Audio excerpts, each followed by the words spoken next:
and it should bump into us. This is ZIZ Radio from out of St. Kitts.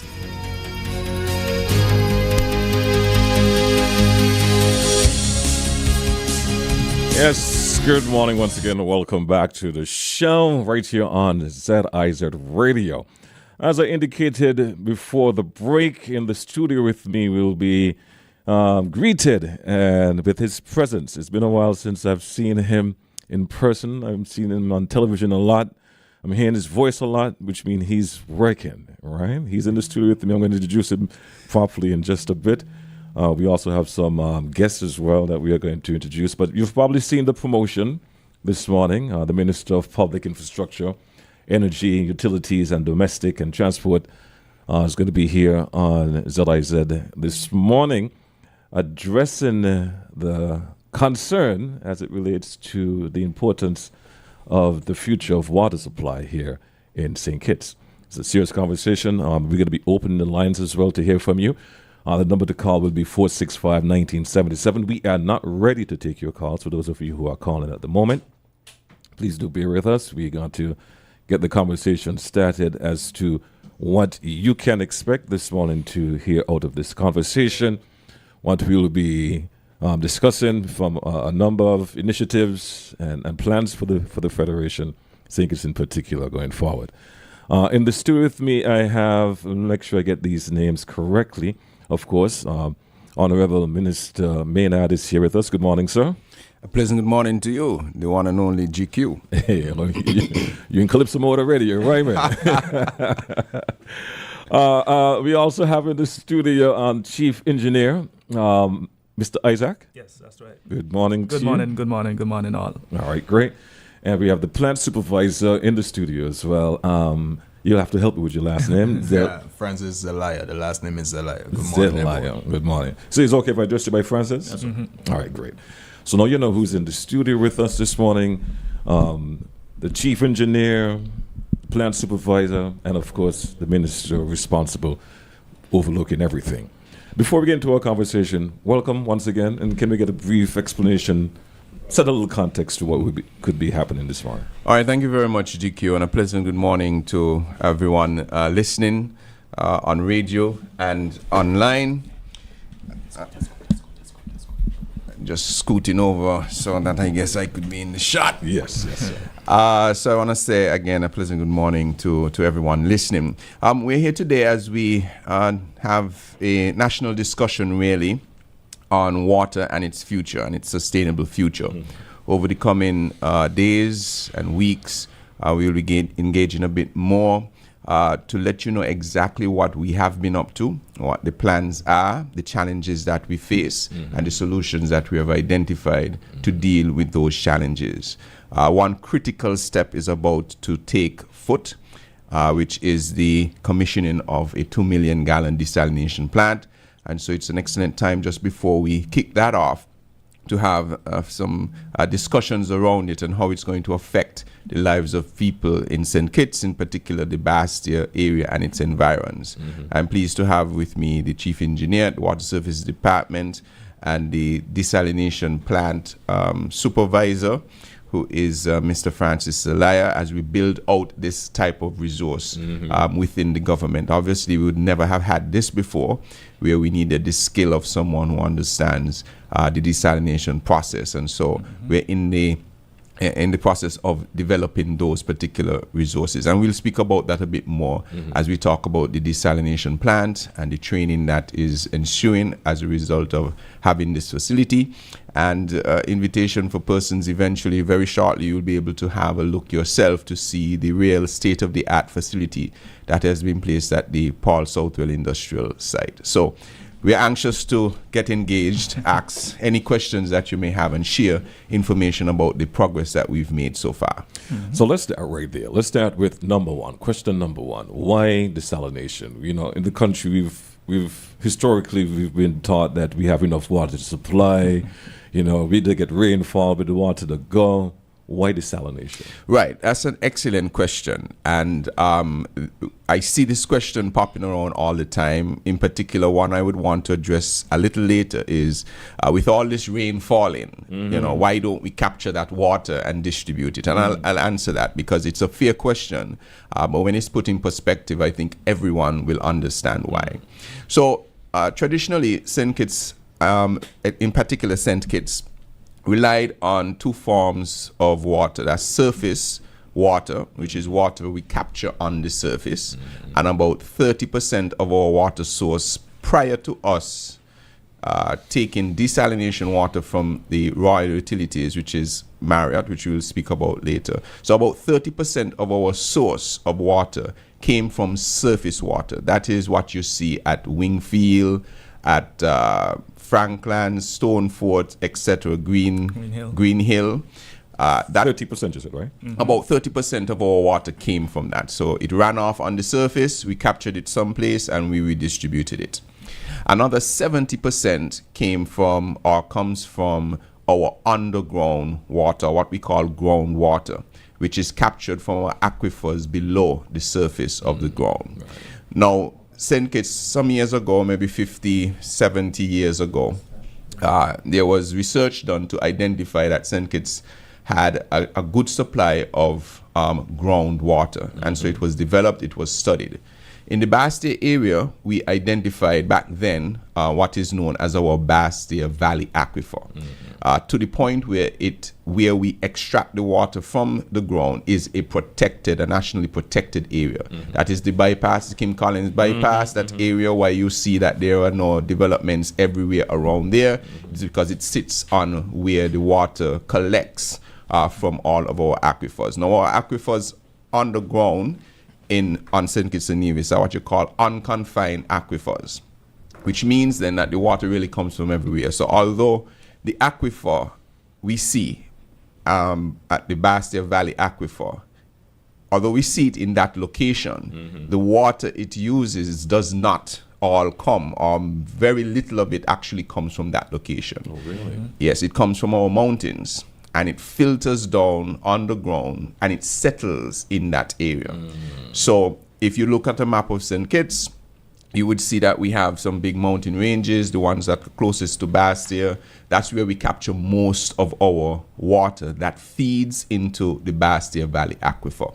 So sometimes people say, why you don't just direct some water to the Bastia Valley Aquifer that you see running off? The reality is, it would be a futile exercise because it would cost so much money to try to divert water there. And you will capture so little compared to what you capture in the mountainside. Okay. So what they did a study to ascertain what is the safe amount of water you can withdraw from that aquifer over time.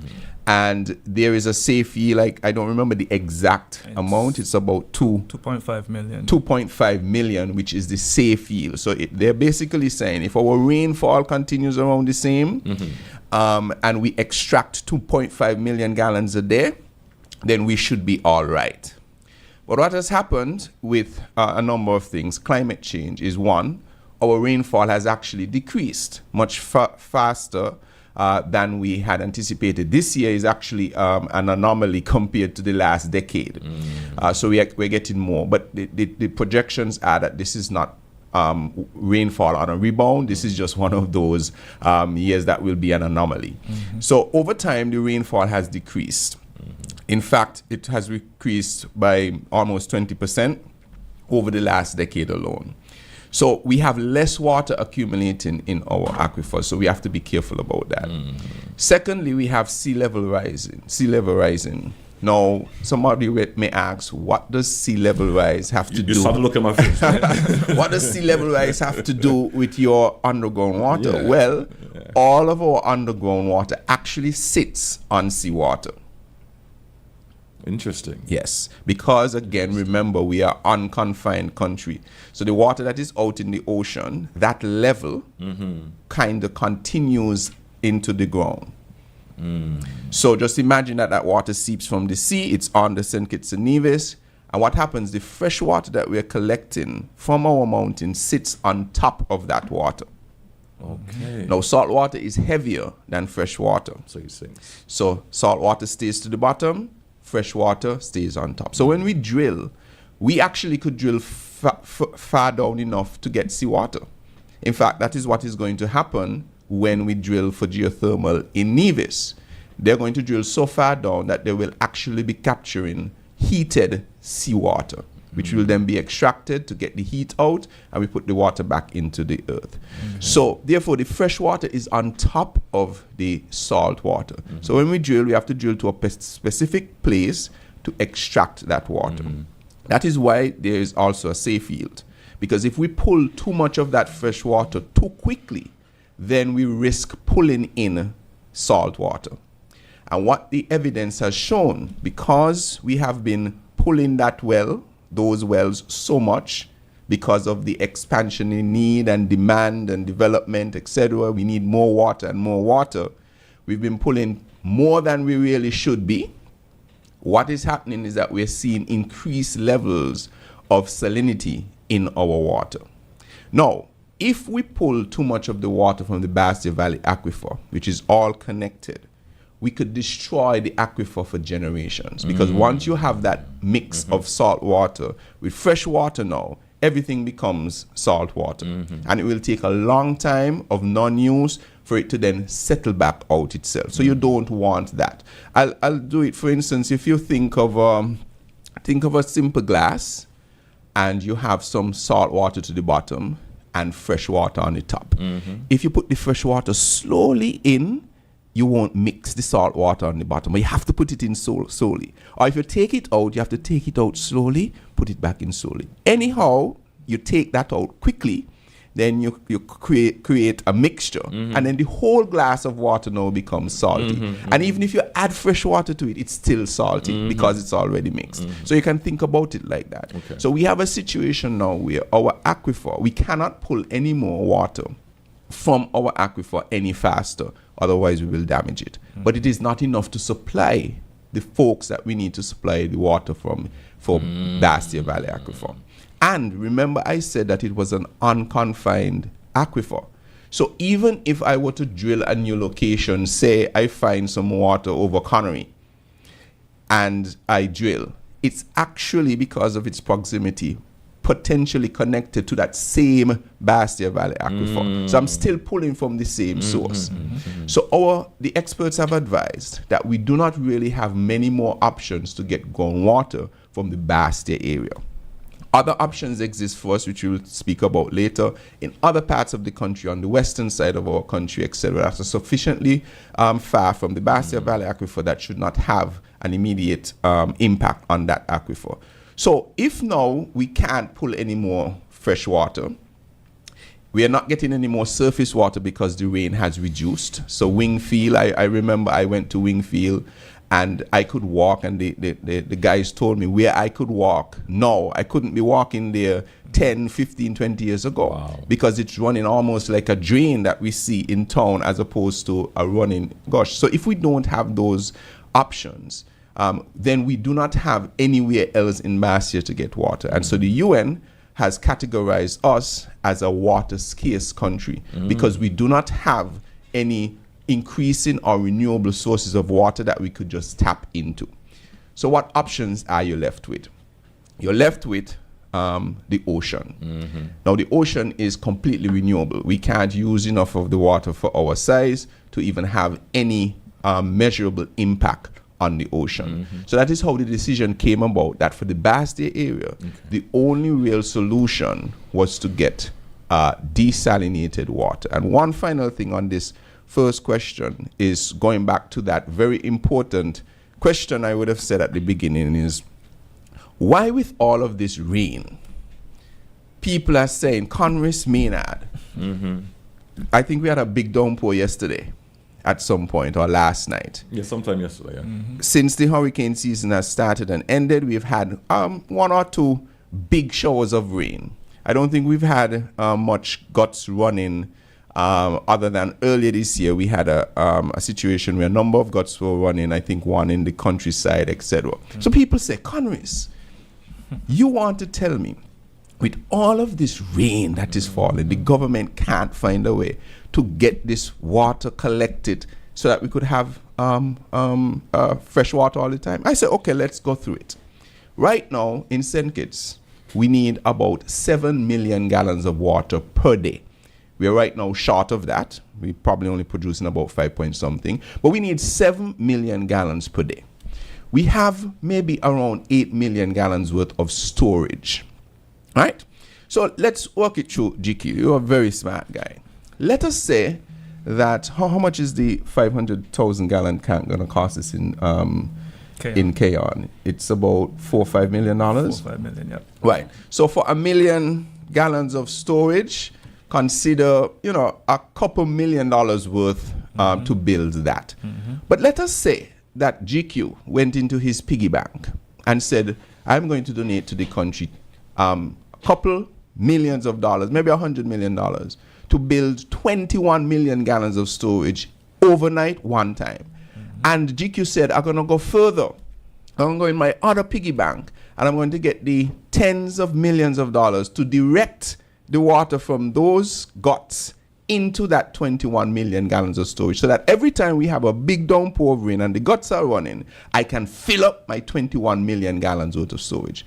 GQ, if I need 7 million gallons per day to run St. Kitts and Nevis, and I have a downpour of rain and I'm able to fill up the 21 million gallons of storage, how many days do I have water for?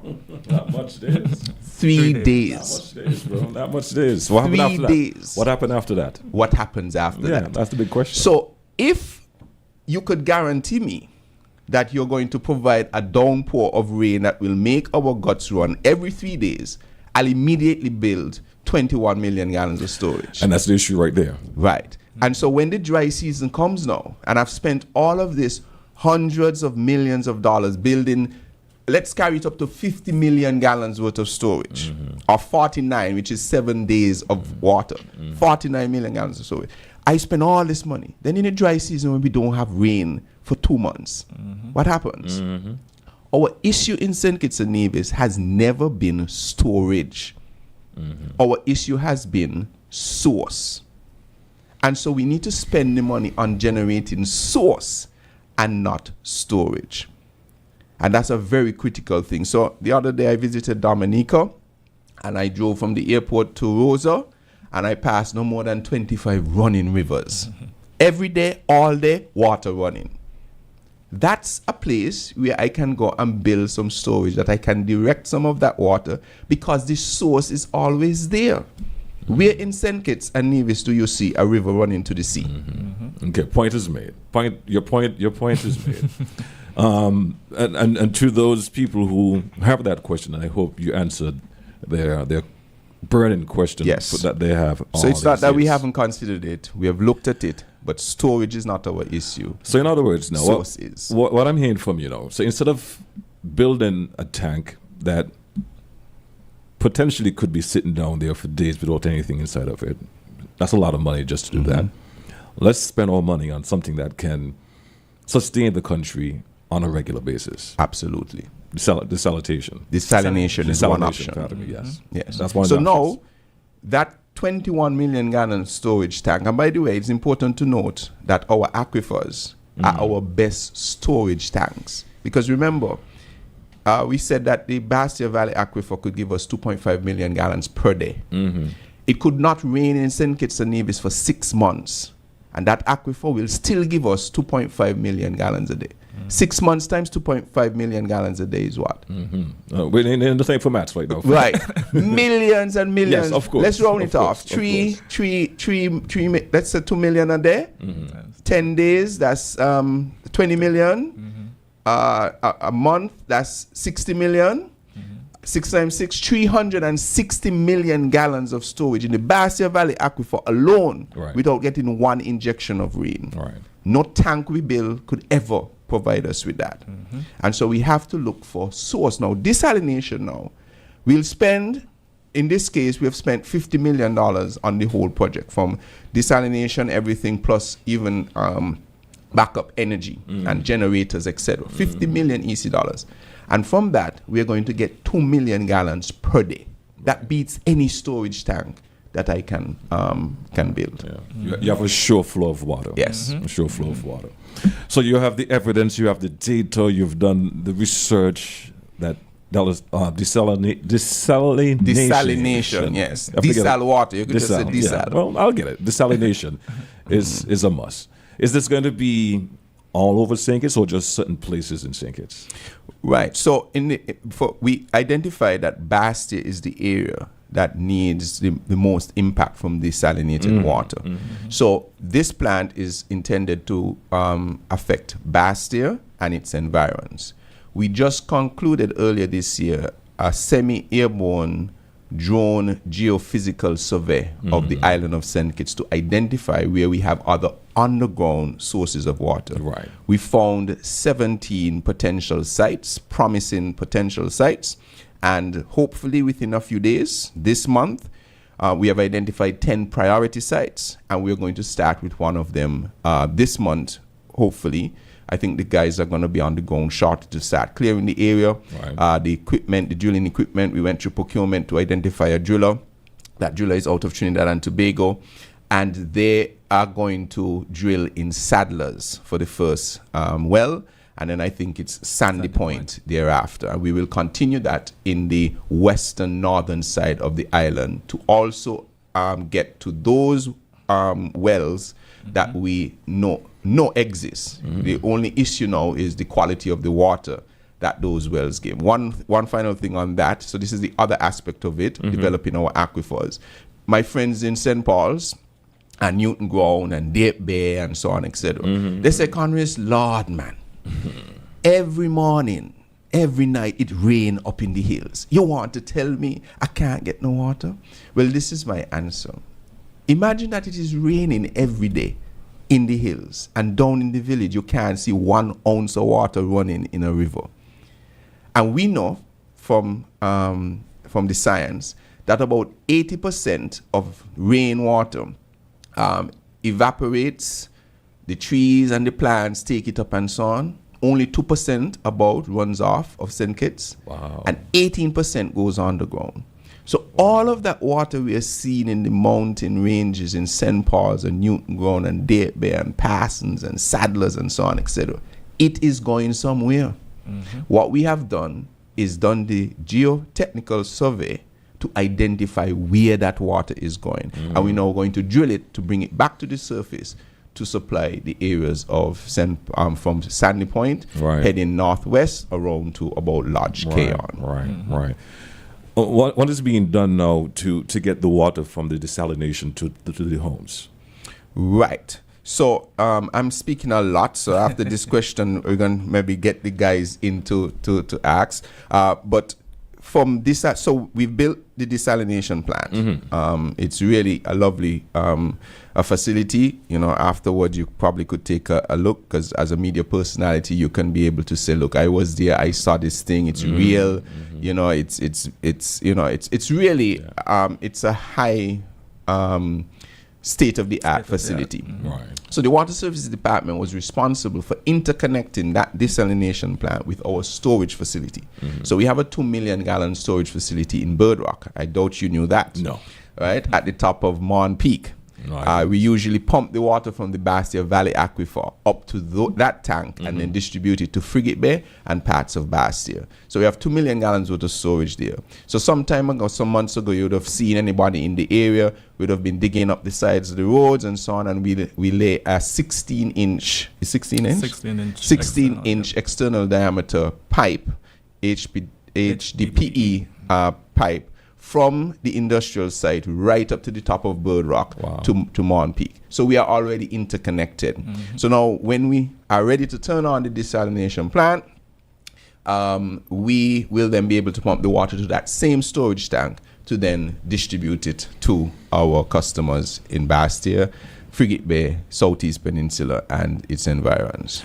You wanted to get the other guys in the conversation, right? So let's start with quite knowledgeable. I realize. So let's start with Mr. Francis, coming off of that your last statement there a while ago, as it relates to the operation of the desalination here in Bastia. Can you walk us through the timeline for the full operation? For the full operation, I can't really. Or at least a guesstimation time? You mean final completion? In a few weeks, we're looking at right now. We're in the final stages right now. We're about to do commissioning of the plant. That means we're stressing the plant. That means we're doing fine tuning of whatever may be out of place. And so after commissioning, then we're looking at water production for the public. Okay. And it's important to note, GQ, for that, why he can't say tomorrow or 2 weeks from now is because when it goes through that commissioning, there is room for us to identify any issues that the plant may have. So we have to give that time of the commissioning. We hope that it will be minimal, but you can identify something. It's a huge facility, and you have to address it. But we are aiming to have water in your pipes before Christmas. Oh, that's just around the corner. That's just around the corner. We are aiming. That's how close we are. That's good news. That's good very news. good That's news. very good news. Big Christmas gift. So which means no more timeline to lock off water and them kind of thing there? Of course, I must always give the caveat here, because some persons will say, well, the minister said, we're going back to 24-hour water. There will be times when we have to turn off the water after that. Oh, okay. Pipes going to break, leaks going to happen. We have an old distribution system, but now we know that we have a source. So it's going to be maintenance issues of pipe repairs and so on that will prevent you from having water every single day, all day. But in most cases, water will be effectively returned to 24-hour water in the Bastille and its surroundings. And I'll explain later why this also affects areas like St. Peter's, although they're not in Bastille, all the way down to maybe even New Guinea and Sandy Point. Well, you know what? We're already here, and I don't want you to forget, so you might as well. Right. So basically, remember that Bastille Valley Aquifer is pumping water presently to the Mon Peak tanks. Right.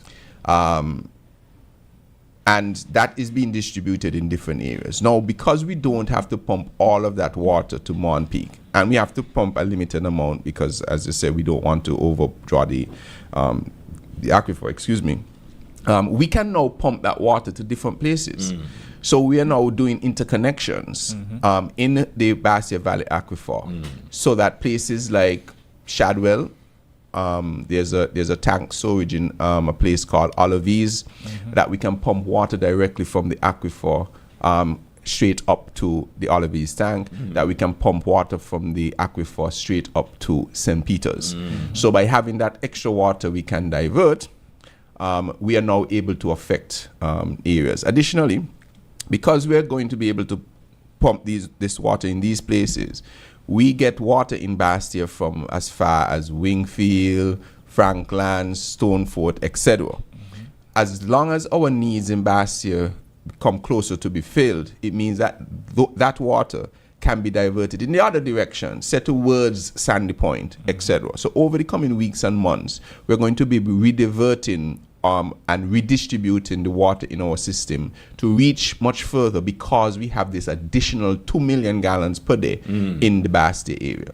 So yes, some persons may hear you're dealing with Bastille, but we're actually dealing with maybe as far as New Guinea, Sandy Point, to Keys, and because we have the well in Keon now, as far as Lodge. So maybe for Christmas, on Christmas morning, Juve morning, etc., we are hoping that we could keep on the water from New Guinea. I've been asked the gentlemen here, I am pushing them incessantly, from New Guinea, heading back east through all of Bastille, up to St. Peter's, over to Keys, into Keon, as far as Lodge. We want to see how much of those areas we could get to 24-hour. And remember, St. Paul's, Deep Bay, and so not to be outdone with drilling your wells as well. Yep. Can we get a timeline on that? So the drilling starts hopefully this month. So depending on how it goes, we should be able to deliver a well within 6 months, depending on how things go. But remember, we don't know what we're going to meet on the ground. We don't know. So we can't predict. And this is a good time to talk also about the issues in Nevis, because that is why the initial stage of geothermal is so difficult because we really can't predict what we're going to meet. So you're going to start to drill and you may meet a certain type of rock that requires you to change a bit and so on, etc. You may meet softer soil that is making it difficult for you to cage the area. So it really, you can't say, in definitive terms. while right, okay, good. So while you might be planning, you still have to leave room for error. Yes. I hear you. And talking about room for error, what's this talk about the solar plant? I'll bring you in here, Mr. Francis. Oh, Francis. Yeah. The one in Canada you're speaking about. Yes. Right now the plant is up and running. We have our guys on ground actually running the plant daily, supplying water within the Canada Estate area. Recently we have encountered some issues in regards to sargassum. However, the sargassum has slowly went away, and so the water quality is much better now. The plant is up and running and we're producing water. When we hear the term solar, what's that? How should we interpret that? Solar, the solar powered plant. Is that powered by the sun? Yes, so the solar, we gather the energy from the sun using the solar panels. The panels then send the energy to the plant where we have, of course, different electrical stuff in place set up that is specific to go to each VFDs, variable frequency devices, powering all the pumps them at the plant, providing the production of water. Will that be the only one, or you have plans to introduce more? In the future, we may be speaking about creating solar panel plants. However, right now, currently, this is the only one, and the major talk right now is the one in Basseterre. Okay. Yeah, and this could also be extended to our pumping stations as well. A lot of them are very electrically intensive right now, fossil fuels. So we want to also use solar panels to boost up or get more energy efficient with regards to our groundwater sources as well. While I have you there, Mr. Isaac, let's talk about the impact and the expectations as it relates to the plant and the delivery of the plant. Of course, you made mention about, 2 million gallons, you said? 2 million gallons per day. Right. So let's touch a bit on the impact and the expectations there. So, as the Minister mentioned earlier, the demand for St. Kitts is about 7 million gallons per day, and we currently produce about 5.5 million gallons per day. So now with desalination, which we could also boast, and we have now 3 pillars of our water strategy: groundwater, surface water, and now desalinated water. I like to explain it like taps as well. So we have 3 taps. And so many countries can't boast that. So this is very, big for St. Kitts. Oh, wow. And so with this additional water supply, we'll be able to distribute it a lot more evenly across the country. And so the impact will be massive. And we are grateful for the work that the team has been put into it. It is capital intensive, it is labor intensive. There are a lot of concurrent projects going on to get this done. And so, as the Minister would have mentioned, we have a lot of interconnectivity to improve. We're using HDPE pipes, which is an improvement from the PVC pipes, the ductile iron pipes, which we usually use. And so we're also incorporating modern technologies. You would have heard solar panels. You would have heard the VFDs. You would have heard that we also want to implement SCADA, the more remote monitoring, well-level sensors. And so it's a lot of upgrading in the system that we're doing. And so the impact is definitely great, not only for the country, but the team within the Water Services Department as well, because we're getting a lot of training in these new technologies. And so just building that capacity internally is a big reward for us as well.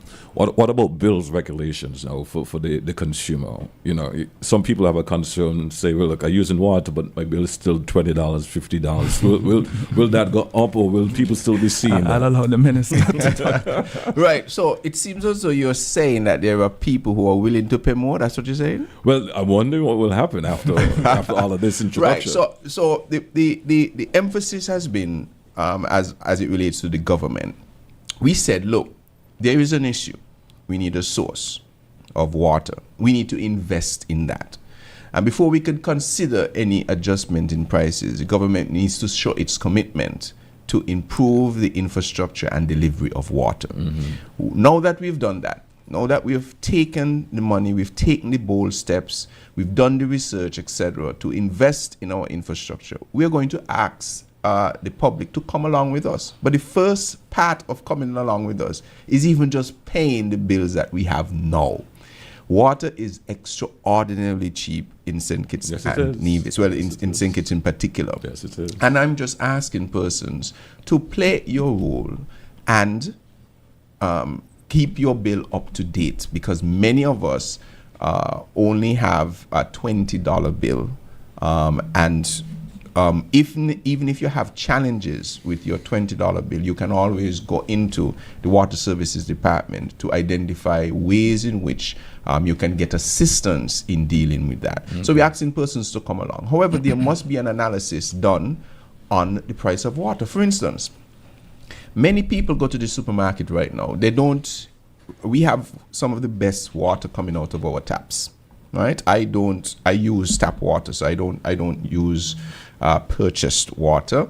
Especially because now I'm even more in tune to our system. I am comfortable and confident to use tap water. So I only use tap water. But many of us go to the supermarket and others, and we buy water to use for cooking, for drinking, for everything. And people are spending, let's say, it sounds cheap, $5 for a gallon of water or thereabout. Yes. $5 for a gallon, right? A gallon. Do you know how much the government charges persons for a gallon of water right now? No, I don't. $7.20 for 1,000 gallons. Mm-hmm. Let that sink in. Yeah. So you're there with it. We go to the supermarket, we spend $5 for 1 gallon of water. The same water, Mm-hmm. The same water. And the government is charging you $7.20 or thereabout on average for 1,000. Kudos to the businessmen who figured that out, that they can buy a product, 1,000 gallons for $7.50 and sell one of it for $5. Yeah. Kudos to them, right? Yeah, good business model. That's what you're saying. But I want us to look at the reality of that, because it doesn't cost the government $7.20 to produce the water. It costs the government more than that to produce 1,000 gallons of water. So we're going to have that discussion. So subliminally, you're saying that for those who are concerned about safety for water, where they buy water, they shouldn't be buying water because the water that we have is safe. Well, people have their choices. So I am not stopping anybody from buying. You have your choice. You can, because it might be a taste issue. It might be whatever issue it is. Mm-hmm. Sometimes, for instance, in some areas like that get the water from the surface, the water is affected by rain. For instance, when it rains, so some persons say, well, it's raining, I should have water.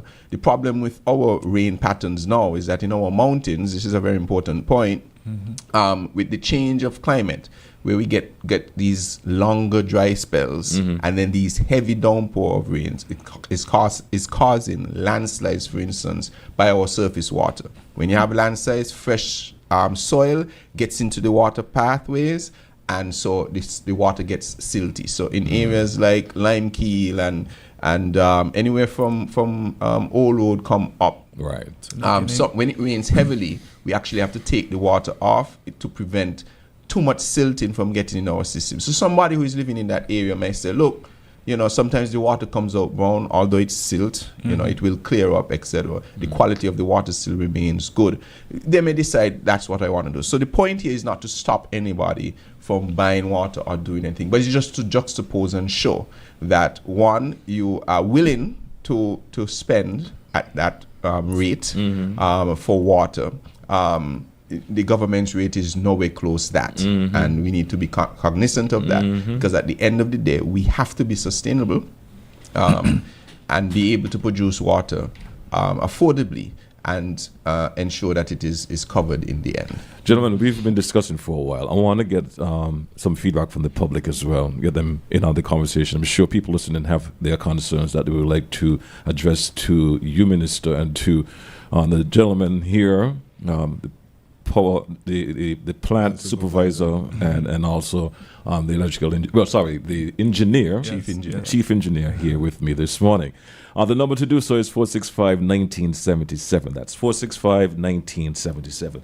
Before we move on, let's finish the conversation about safety as it relates to those who have concern about safety from the desalination end. What do you say to those individuals? All right, I'll start and then I'll let Zelaya come in.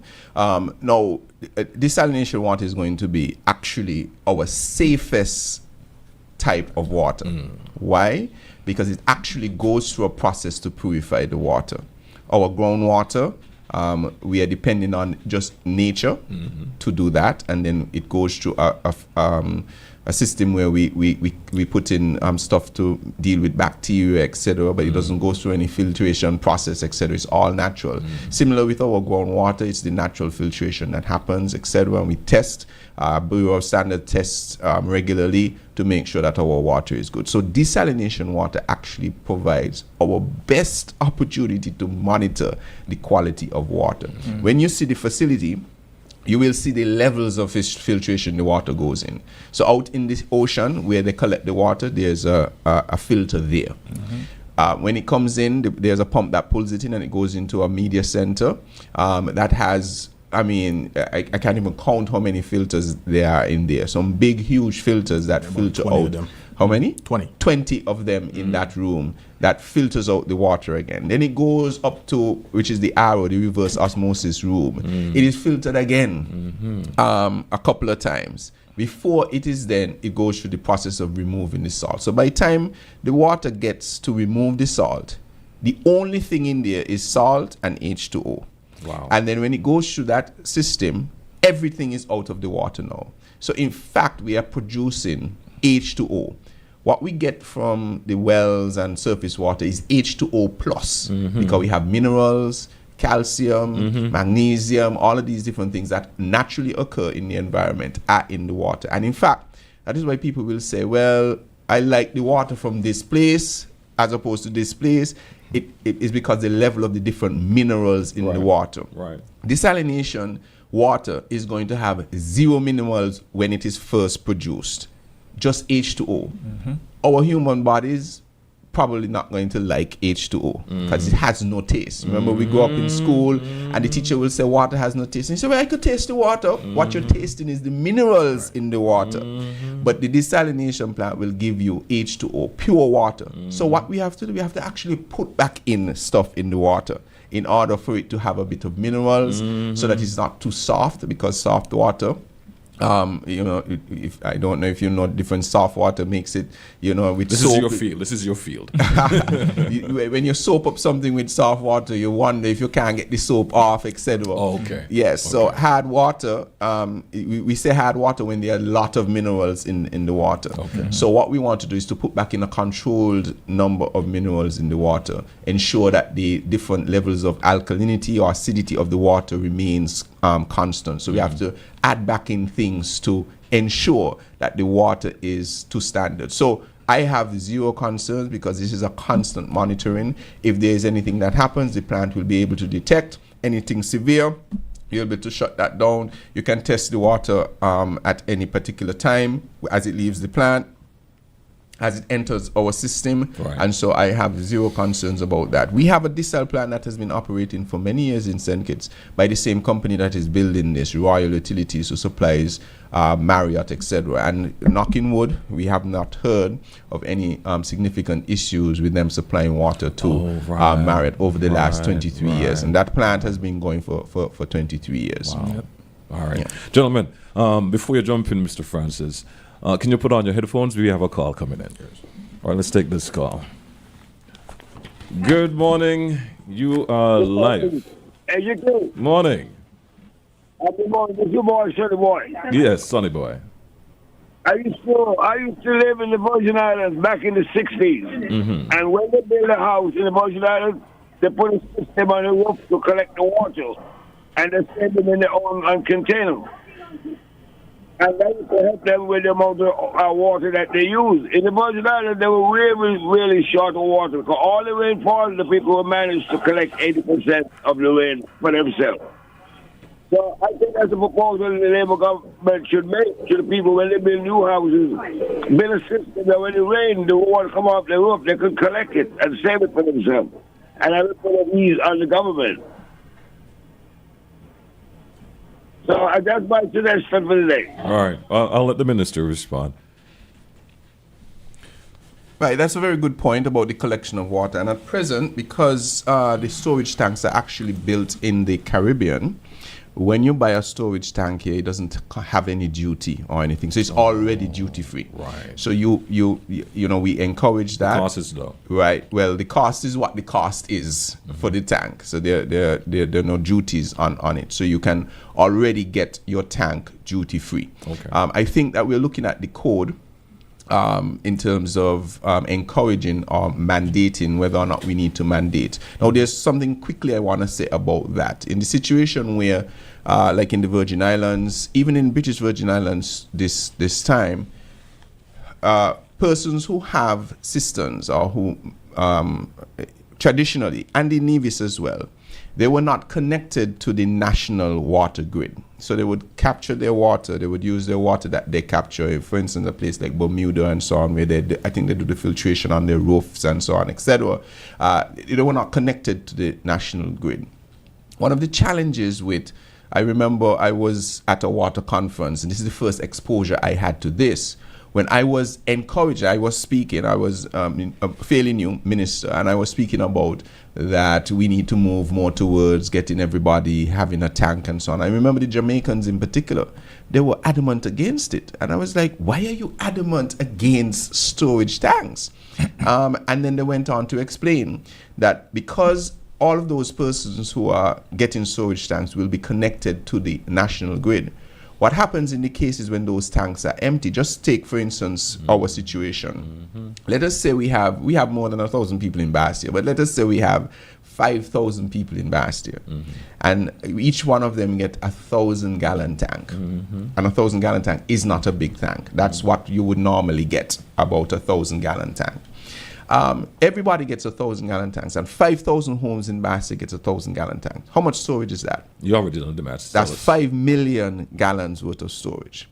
Now, if our aquifer, for instance, is only producing 2.5 million, or let's say 2 million, and I have a storage tank that has 2 million, what is going to happen if those tanks, we are recovering from a period when we are empty, is that everybody, let's go back to the Jamaica example first. So if everyone on that line had storage tanks, Jamaica, unlike us, pump their water. For instance, a place like Kingston use pumps to distribute the water. We don't use pumps to distribute the water in most cases. We use gravity fed. So our water goes to tanks that are high and the gravity feeds. We use pumps to pump the water. If on the way, water is not like electricity. If on the way, all of those pipes are open leading to tanks, they will never be able to generate enough pressure to get the water to the last mile. And so they would prefer that they don't meet all of these open heads as they pump the water. The system will never stabilize. So I was wondering, why are they so adamant about it? I still maintain my point that it's important for us to have the redundancy in the case of storms and so on, etc. So the point I am making is that when we mandate that everyone needs to have a tank, we also need to have rainwater harvesting rules and guidelines on that. That yes, you have your system, but it must be tied to rainwater harvesting as well, or else you can put unnecessary strain on the infrastructure. So you might solve one problem, create another. Correct. So in modern developed countries, you don't see storage at all. Think of any city in the United States or just a community anywhere. You hardly see storage. What they focus on is central distribution of water because that is the way that you can most reliably deal with it. And also in terms of quality control. Earlier in the day when 50, 60 years ago, there was no choice in some cases where everybody harvests their own water. But in a situation now, it is much easier to control the quality of water if it is centralized. when people have their own tank systems, how do we regulate that they're not harboring certain diseases, the stuff on their rooftops, all of these different things, etc. How are they treating the water?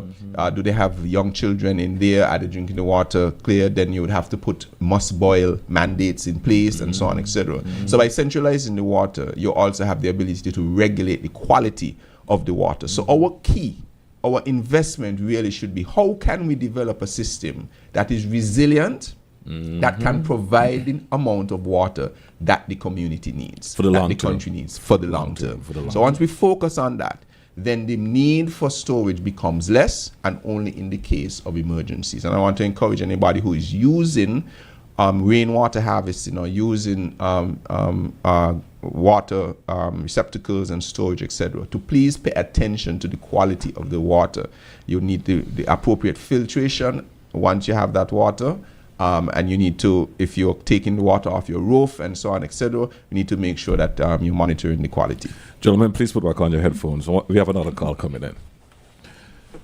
Good morning. You are live. Yes, hi, good day. Good day. Yeah, I would like to raise a question to the minister about water. Yes, go ahead. I'm sorry? Yes, you can go ahead. We're listening. Okay, your connection is quite poor. I can hardly hear what you're saying. We apologize for that, but you can go ahead. If you can go ahead and ask your question. Okay, thank you. So we are residents in the Southeast Peninsula, and we frequently face issues with the water and the delivery due to the piping that frequently gets disrupted. We were told that the new pipes would be installed starting in the third or fourth quarter of this year, but none has been done to date. Can we please get an update as to the schedule for the upgrading of the system coming down the peninsula, and we can get an idea for when the new pipes, that project can be completed? Thank you. All right, thank you very much for that question. Very important question. The piping at the Southeast Peninsula is a big problem. It is deteriorating very quickly on a number of fronts. I'll deal with the challenge first and then the schedule. So what we are having is we store water at a particular point to give to Southeast Peninsula. But because of the fragility of the pipeline there that was laid whenever the Southeast Peninsula was done, the piping was not the right spec for an area that has the highest salinity that the Southeast Peninsula has. So we find excessive deterioration there as opposed to other areas in St. Kitts and Nevis. So that's the challenge. Additional to that challenge, because of the fragility of the pipelines, when we put water in the tanks there and we open it, and let's say a lot of the residents on the Southeast Peninsula, they actually have storage facilities. Once the storage receptacles are full, then the pressure in the pipe builds up. Because now, remember, as I said before, the heads are not open anymore. They're closed. The water has nowhere to go. So the pressure builds up 120, 150 psi. And inevitably, the pipelines burst. So we have to take off the water at that point. Otherwise, we're going to lose all of that water in the soil at the Southeast Peninsula. We have procured the pipeline already for it. There was already a plan to install the pipeline. However, due to limited resources, the resources focused heavily on ensuring that the pipeline for the desalination plant was laid. We had to divert all of the resources so that in order to meet the schedule so as not to delay the coming on of at least the source. However, very, very shortly, we just about a few weeks ago, we are finalizing all the heavy equipment, etc., that is needed to start laying the pipeline. So I suspect that in a couple of days or weeks, that project will start using much of the team that laid the pipe for the desal. And it's the same pipe. So the desal actually gave us, that's the first time our water services department laid that type of pipe. So we went through some training and so on. In fact, Nevis was ahead of us in that regard. And so we brought over the Nevis team to work along with us to lay the pipe for the desal plant, which is the HDPE pipe. And so we're just about ready to start that on the Southeast Peninsula. So I want to take this opportunity to apologize, of course, for the delay in dealing with that situation.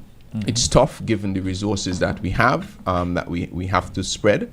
That's always the case. If we had unlimited amount of resources, then we'll be able to do everything all at once, but that was not possible. But that is where our attention is now. So you should benefit very shortly from even the desal, because at the same time, even if we diverted to fix the pipes before the desal, we still wouldn't have much water to put in them. So we have dealt with the source issue first, and so now we're going to deal with the piping issue on the southeast. So I know that it is frustrating for the residents in the Southeast Peninsula. We have not forgotten.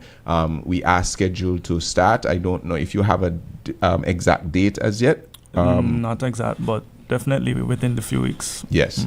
So I know that all of the processes are in place now to mobilize that. So we hope to get that going. I don't know how long. Excuse me. I don't know how long it's going to take. I could touch on that. Okay. Yeah. So it's in about 4 phases. The desal plant pipeline took about 5,000 feet of the HDP pipe, but the Southeast Peninsula is going to require about 17,000 feet. So it's actually a very big project. But as we mentioned, we have all the infrastructure that we need to start. So each phase is going to take about 3 to 4 months. Wow. And so, but we're doing it strategically such that we first reinstate. There's a salt pond tank that we want to reinstate in the first phase. And then the second phase is to target where most of the residents are, and then continue along the stretch of the Southeast Peninsula. Okay. 465-1977. I have the chief engineer and the plant supervisor in the studio with me, Mr. Francis, Mr. Isaac, and also Minister Konris Maynard as well. We're discussing the future of water here in St. Kitts in particular. Gentlemen, once fully operational, how will this project change the daily lives for residents, in particular Bastia? I can start, and then the colleagues could add if they have anything else to add. So this is going to be transformative. Why? For over about 10 years now, persons have had to adjust their lifestyle to water resource that is rationed. It's on a particular time in the day and it's off a particular time. So people had to reschedule themselves. I remember before we did we actually were buying water from the desal plant in Frigate Bay from Royal Utilities to augment the supply in the Frigate Bay area, because when I came to office, there was a particular that was a particularly stressed area because again the water from the Mon Peak could not supply all of Frigate Bay and all of Bastia, so it was a stretch. And I remember one resident in particular pleading about her ability to have water in the night time. She was a bit more explicit about the things she was doing to want the water, which I won't get into. Right. But I always remember that and the importance of having access to the water. So what this project does is now it's going to, again, allow persons to reorganize themselves to facilitate their schedule on their timeline as to when they have water. So we want everyone to have water at every hour of the day. And so this is going to be critical. It's also going to be important for our health purposes. When you don't have water, you ration it in your home and you decide not to do certain things. Maybe you decide not to wash all the dishes. Maybe you decide not to clean this area. Maybe you decide not to do something in order to do that. Now, you'll be able to have the source such that you can deal with all of your health aspects all of the time. So it's going to be life-changing. And I maintain, I'm going to say this. I see, obviously, I'm also a politician, and so I see the negative and the naysayers, which will always exist. I see them playing a particular video, and I'm going to talk about this some more as well, where I committed in 2022. I said something to the effect that in a modern St. Kitts and Nevis, we should not have to be rationing water. And the opposition has sought to play that, to say, well, we are in 2025 now, and we still have to ration water. But there is a fundamental difference. In 2022, there were no plans afoot, none that I met, and none that were afoot, to deal with the water situation we had in St. Kitts. Now, if I could, with the snap of a finger, change that as soon as I went into office, I would do it.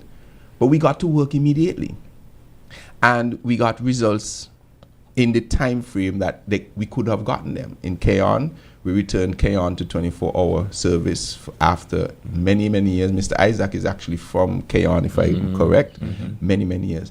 And we went to work in developing a state-of-the-art desalination plant to ease the situation in the Basse area. So yes, I want to tell all of those naysayers, I completely stand by those comments where I say that in a modern day St. Kitts, we shouldn't have to be doing this. But I have gotten to work to get it resolved, and the results will show.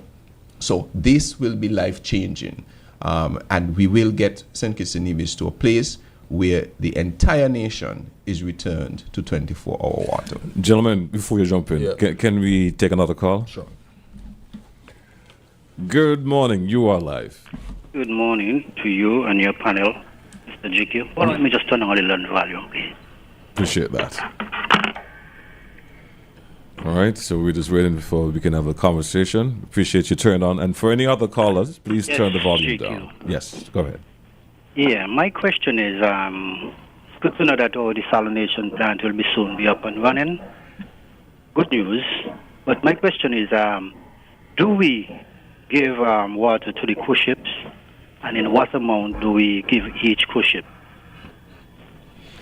All right, that's my question. I would like to, if that could answer right off the bat before I give follow. Oh, sure. Okay, I'll let the minister answer. Okay, so no, we do not give cruise ships any water.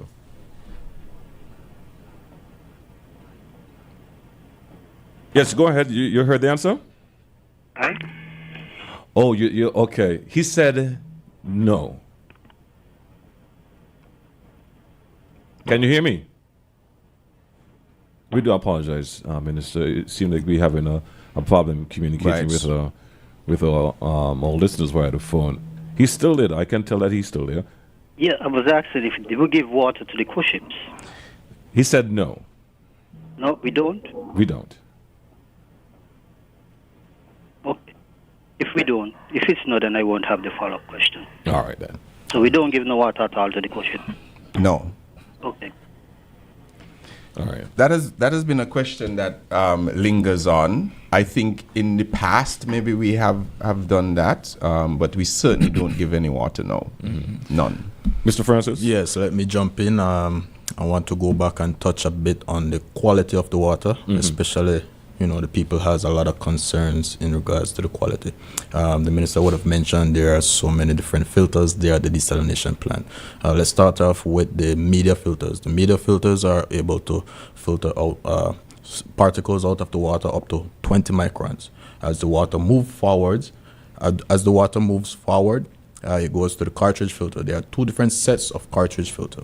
As the water goes forward, each filter filters out smaller and smaller particles. Now, when we reach to the main stage of desalination, which is the reverse osmosis, these are semi-permeable membranes. These filters are able to filter out 0.001 micron. We're looking at cellular level. So when the water passes through, all the salt, all the minerals, all the viruses, all the bacteria are going to come out of the water. So the water is going to be very clean, very pure, very safe.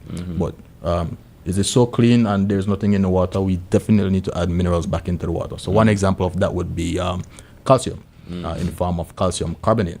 And so that is just one of the main, one of the safest mineral that we can put back into drinkable water. And so moving forward, we disinfect, we add corrosion inhibitors, and we maintain these levels. Given these parameters are maintained within a certain range, we go by the World Health Organization parameter ranges, and we make sure to test these water. Right, we want to maintain a level, especially that we're giving water to the public. So we have equipments installed at the plant already to test these water. However, we're going to manually check the water every day. We will not rely 100% on these equipments that are installed. As well, we're going to have the Bureau Standards come in and do the, I'm not sure how often, every month maybe. But to make sure we are maintaining these parameters within the ranges. So I just wanted to mention that about the quality. Appreciate that. And it's important to note that the testing has already started on the water from the desalination plant, and everything is panning out to where we expect it to be. It is, in some cases, it is below what the expectation is. So we are meeting all parameters for safe water from the desal plant. One question that pops up from time to time is sustainability. Well, not really a question. That's a phrase I'm hearing a lot. Sustainability. That word is just lingering. My question to you, Minister, how will this new system, how can you ensure that this new system stays in our system for a very long time, for a long term? Let me put it that way. How would we sustain this for a long time? Right. Very, very good question. We do have, and we must be honest about it, a tradition where we can build great things and then we don't maintain them. Right? So we have to acknowledge that. And in consideration of that, what have we done or what have we put in place? Number one, we have not assumed that we are experts out of the bat.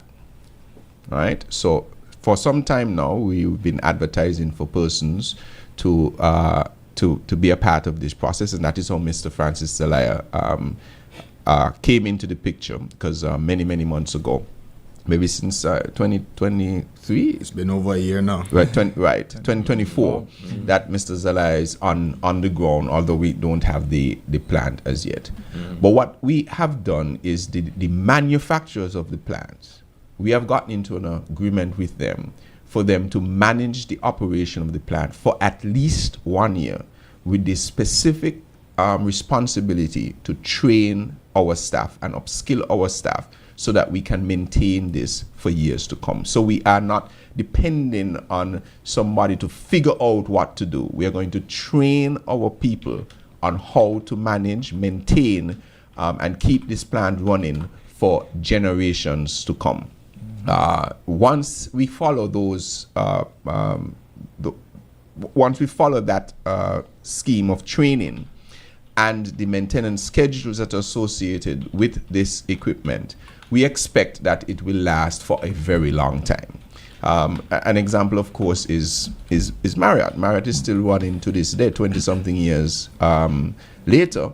And it's going to continue for some time because, and it's important to also note that there are persons there who are locals who have also learned how to run this plant. And so we've been developing that resource on a small scale over the past couple of years. But now we are insisting through our actions that we develop a specialized core of experts as it relates to our desalination plant. So we expect that this is going to be different from other important infrastructure that we have built over the years. You know what? Let me be blunt. If government change, will the system still be there? I would think so, yes. The things that we are putting in, unless somebody decides there is a political directive to pull that resource of skilled persons, I can't imagine that a next government that may come in, say, 20 years from now, just playing. But maybe 20 years from now. I love your optimism. I love your optimism. We'll want to change that, because this is not, water should never be a political issue. This is not a political development. This is a national development that all of us on both sides should respect and should be thankful for us to improve our water delivery services. Okay. Forgive me, I got sidetracked there. Yeah, no problem. This question came in earlier, but it's back again. So I'm guessing someone just tuned in and missed your answer. But I'll ask the question for the sake of the listener so they can be reassured that their question was asked and you answered. Is the country selling water to the cruise lines? Right. So somehow this exists somewhere. I mean, I thought by now somebody may have a picture. Recently you hear the thing, if you're saying something, bring your receipts. No, we do not sell water to the cruise ships. What we want to sell to the cruise ships very soon, though, and what we're developing and doing a feasibility analysis of, is to sell renewable electricity to the cruise ships. But that is a little ways off, and we're doing the feasibility, because as we build out our renewable infrastructure, when we get it, we want to also be able to sell electricity to the cruise ships. But we have no intention right now. We don't have a demand for it, and as far as I know, we don't have any intention. So we do not sell water to our cruise ships. Sir, can we speak to how this project is being funded? Right, good question. So the government decided at the onset, when I took this initiative to cabinet, that water is a national priority. So we are going to spend whatever we need to spend to bring it up to standard. However, we have partners who are also on that mind to help us develop the country. And so I also reached out in discussions to our friends from the Republic of China and Taiwan, who agreed to partner in the funding of this. So it is partially funded by the government of St. Kitts and Nevis, and also the Republic of China and Taiwan through the ICDF. So that is where the funding has come from in its totality. Appreciate you sharing that. Does that include plans, funding for future projects as well? Well, each project is determined at that time. I must say that this project has been designed. It's a 2 million gallon per day plant, but again, we designed it to be able to upgrade to 4 million gallons per day.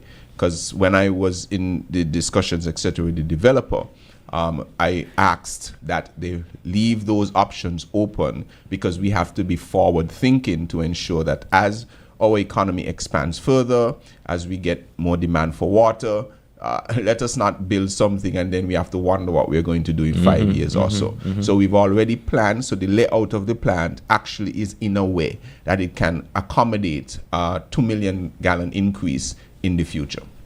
Moving along quickly, 11:21 in the studio, 465-1977. For those of you listening who would like to get in with your questions and concerns, you can do so. Here's a concern for me: the capacity of the water department. What role will it play in all of this?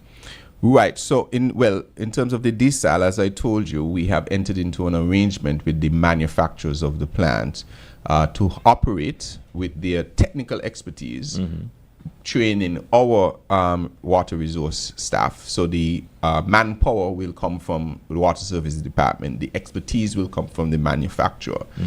So that is going to be the involvement. So we expect to develop a specialized unit that can manage desalination water. So we are expanding, and we're thankful that the Ministry of Finance and the Cabinet, etc., has agreed for that expansion. So we've gotten, over the last year or two, when we've been planning this, we've gotten a bit more personnel for these positions, and we hope to get some more as well, so that we could develop a specialized team from the Water Services Department to run all our desalination needs. Job opportunities. Yeah. Of course. And thank you for saying that. Anyone who is interested, please apply to the Water Services Department. There are opportunities to work at our desalination facilities. Gentlemen, let's touch base on risk. We touched base a bit on it this morning and the concerns, but what about the future plans? Mr. Isaac, you want to touch base on that first? Future plans for? Concerning the risk and the concerns for St. Kitts in particular as we move forward. I mean, as everyone would have already explained, this is the purest water that we could produce, and so we don't have much concern about any risk, especially with regards to quality or the supply. The team is working very hard to ensure that all the I's are dotted and all the T's are crossed. Forgive me, I should have been more pointed. Yeah. I was making reference to the maintenance, the costs, etc., over a period of time. So, as I said, this is a sustainable project. So sustainable is enveloped in this from start to finish. So we're not just fixing problems for today, it's for the next 20 to 30 years. And as the minister expressed, that it involves training our local capacity to ensure that we could maintain this on our own, that we're not dependent on the outside assistance. And so in the first instance, the operations would be somewhat managed, as he said, by the outside facility for a year in the first instance. And so after that, we will manage it on our own. Forgive me again, but I think it's me, not you. I think it's me. But let me use this as an example. I bought a Toyota car, and my mechanic said to me, hey, look, if you're going to buy that car, make sure, one, someone's on there and should be able to fix it, and you should be able to get parts for it. Can we source or like materials? Consumables? Yes, definitely. All of that has already been thought of. We've have our suppliers for all the spare parts that we need, the consumables that we need. As we mentioned, it could be capital intensive, but the cost of no water is greater than that, of course. So let's take this call, gentlemen. Thank you, Mr. Isaac. Good morning. Hello, good morning. Good morning. Good morning. This is ZIZ? Yes, it is. Well, I go to the rainforest all the time, right? In Winfield, and you have a pipe. You have a pipe up there for nearly 3 weeks now running. So that means nobody surveying the source or nothing, because about 4 pipe bus up there. 4 pipe, and nobody go and fix them. For 3 weeks now. So you have to go up to Winfield and check out them pipe. Put in a plastic pipe, take out them iron pipe and put in plastic pipe. Because it busts right now, right up in Winfield source. Okay, have a nice day. All right, man. Mr. Isaac, I think that's for you. Yes, I think I could speak to that. We are familiar with some of these leaks or spurts of water that sometimes comes out of these ductile pipes.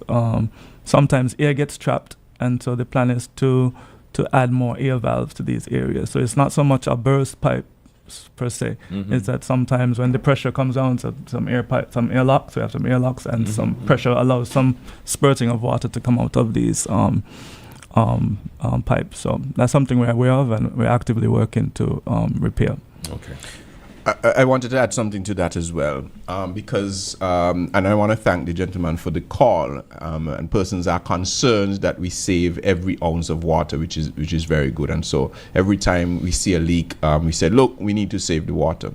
But I want to draw our attention to where we lose most of our water. Stick a pin. Yes. I will ask you to stick a pin because I want to hear from the cause as well. Okay, right? No problem. So remember your point. Yes, I remember it. Good morning. Yes, good morning. You're live. All right, morning again. Morning again. Me was just the caller. Me just was the caller, just call back. I call him back. The guy said about ear is not ear. He pipe them is old and they want change. It's old pipe. They just want to change. None of ear coming through them. It's old pipe with the bandage. It's old pipe. It's not ear. Ear couldn't get through new pipes. The pipes them do want change out. They're rotten. Them they done there 40 years ago. They want change. Okay, thank you. Okay, noted. All right, so yes, he did say that he's aware of some of the leaks, but I don't think the caller understood that in a system, when the pressure builds up, there's a way to release the pressure. And how to release the pressure is to allow water out of it. So you have pressure relief valves and so on. Regular, even in household applications, you have pressure relief valve. You may, if you're familiar, if you have those old water heaters that you've seen, on top of it, it has a little valve, etc. So in case the pressure gets up, it will just spout out water. So when the pressure builds up, that's one way water could get out. But we appreciate and know that there are leaks, and I was actually going to deal with the leaks. In terms of changing out the pipes, that's, of course, we want to do that. but there are a lot of logistical issues to do that. Where these pipes exist, for instance, heavy equipment, almost impossible to get to. The long-term time it will take to repair some of these immediately is substantive, and so you have to plan properly to do it. So they change them out, they fix the leaks regularly, and we have already started our efforts to change out the type of piping that we use. We did it when we did the desal plant. We're doing it over at Southeast Peninsula, where we're having the same leak situation, but we have to manage our resources to be able to do it. And let me say why. Sometimes leakage is part of your management. So I'll go back to maybe like my professional life in the oil industry.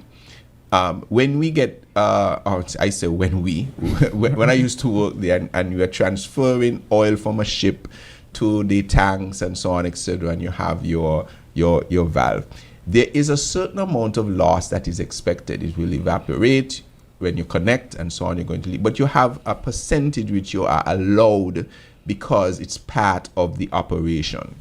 So sometimes you may say, okay, that leak is costing me 100 gallons a day. Compared to the leak, 100 gallons a day, compared to being out of water for 1 week to fix it and $2 million to fix it, we might say, well, you have to spend the money on the leak, 100. Produce 100 more gallons, which is, according to us, $7.20 divided by 1,000 times 100.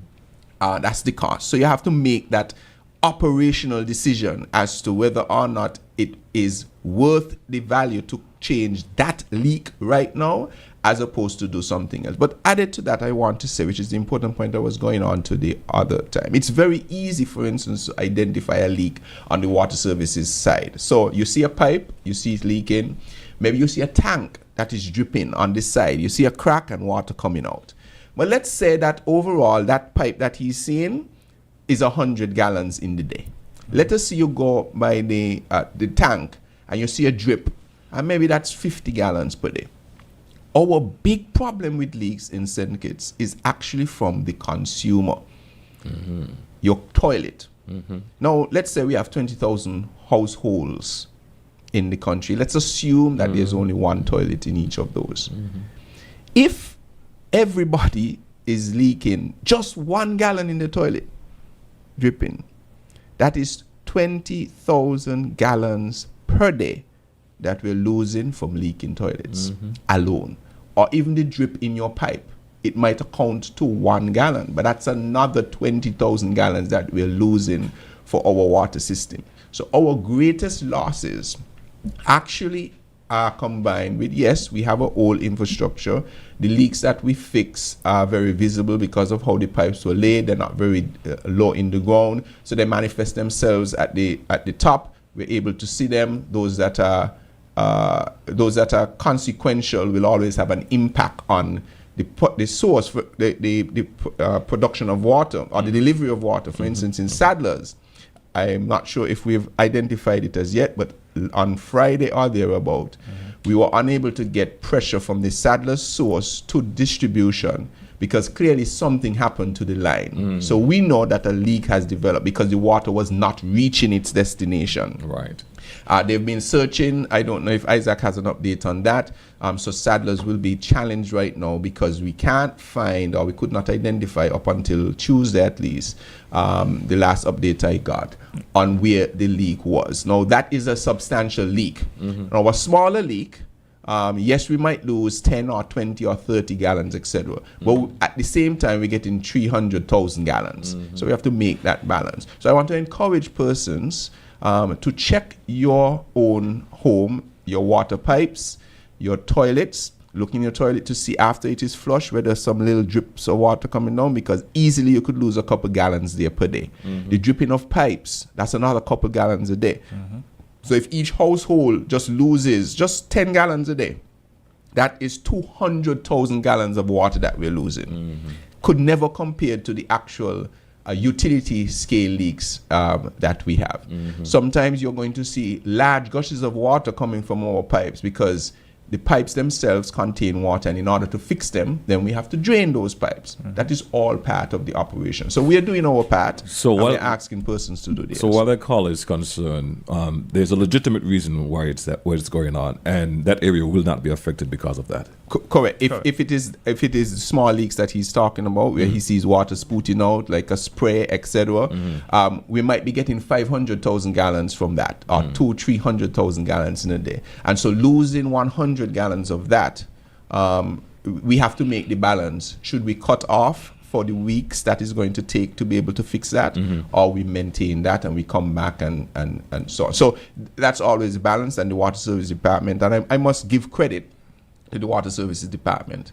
I was speaking, I had my one-on-ones yesterday in my constituency, and a young lady was telling me about her situation. And to me, if I call the Water Service Department, I don't expect them to know every situation.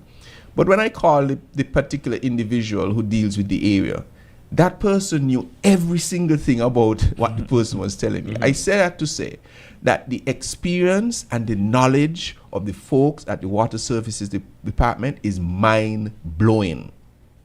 I have to give them credit.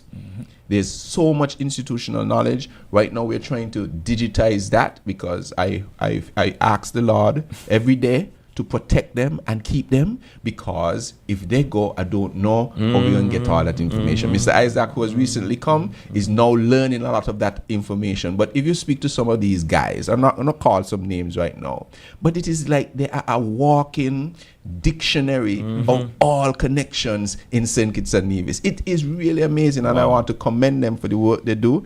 The guys who go up to those facilities, so the caller mentioned that people may not have gone up there. It's probably not the case, because they go at least weekly to check on the sources. They get up 3 o'clock in the morning and they go to these places, etc. Very, very dangerous terrain. I went on it myself. Literally, if you slip, that's it. And so, God forbid, I want to ask His eternal protection on them as they continue, because anything can happen, and I hope that nothing happens. But it's very, very treacherous, the places that some of them have to go, and I really want to commend them for all of their efforts. I want to join you on that too. Gentlemen, we are out of time. I would like for you to address any concern that you have that we didn't address this one. I want to make sure we use our time properly. I'm going to start with you, Mr. Francis. Well, the main concern would have been for me to address the water quality. I would have mentioned that already, but just to reiterate, the water is very clean, very, very pure, very safe for consumption. We do test our waters. We actually are testing the water right now, and going forward in the commissioning, we will be continuing the test to make sure we're producing top quality water. All right. Mr. Isaac? As the minister mentioned, I'm from Kayon, so I'm a living testimony of what it is to go from limited water to now an abundant supply. And so, as he mentioned, it's a life-changing instance. And so the people of Bastia and its environs, and soon, very soon, other persons in St. Kitts will have that same life-changing effect.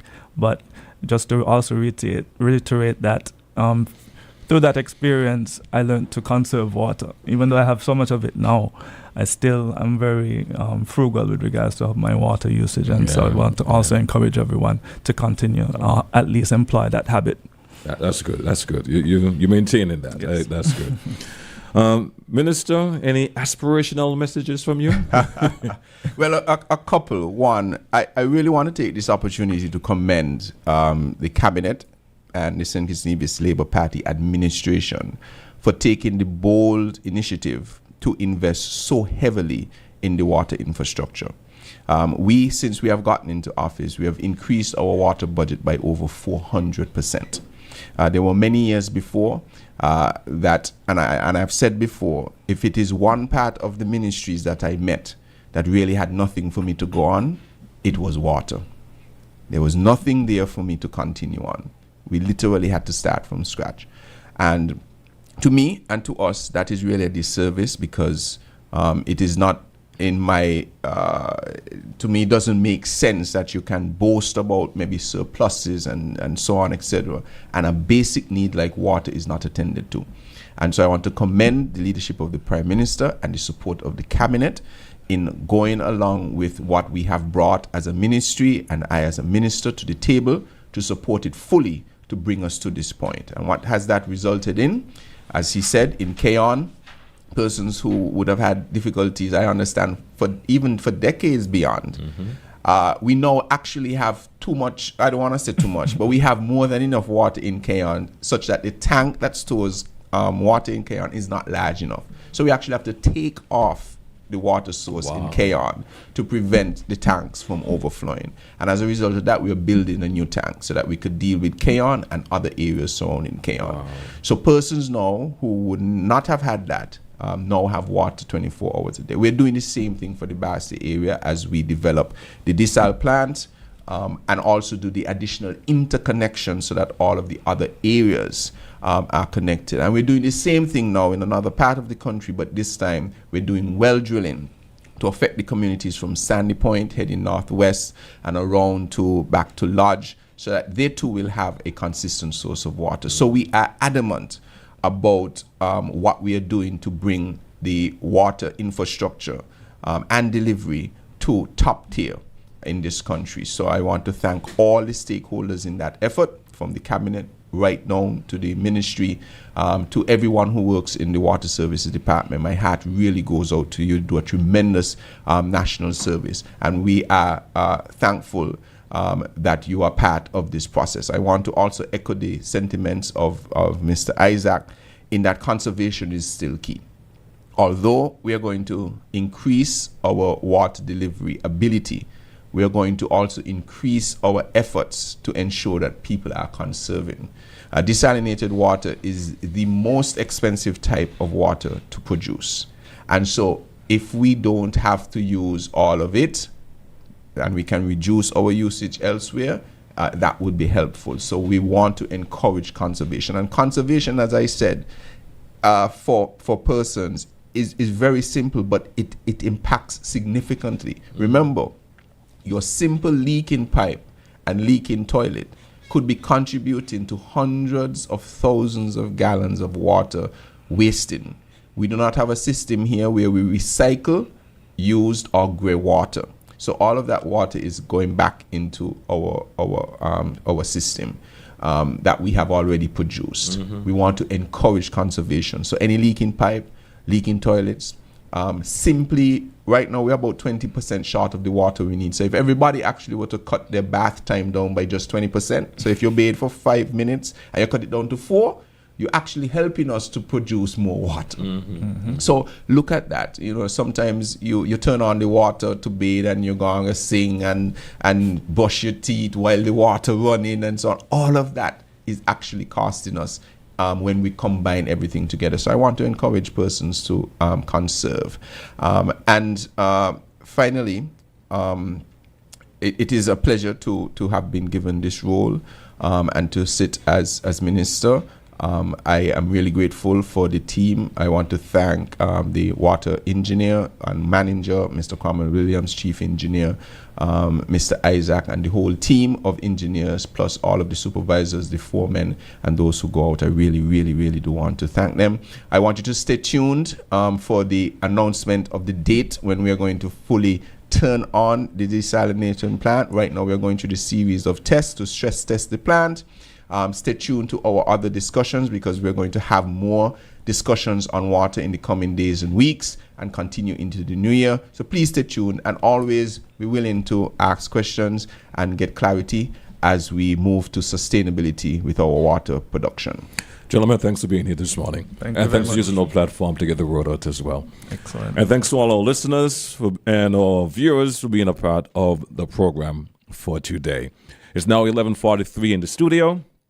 That's it from yours truly for today. Thanks for being a part of the morning show. Big shouts going out to the sponsors, the Cable, Bank of Nevis, Smart Electronics, Corks and Screws, Courts, Domino's, and National Bank. Until tomorrow morning, take care of yourself, guys. Take care.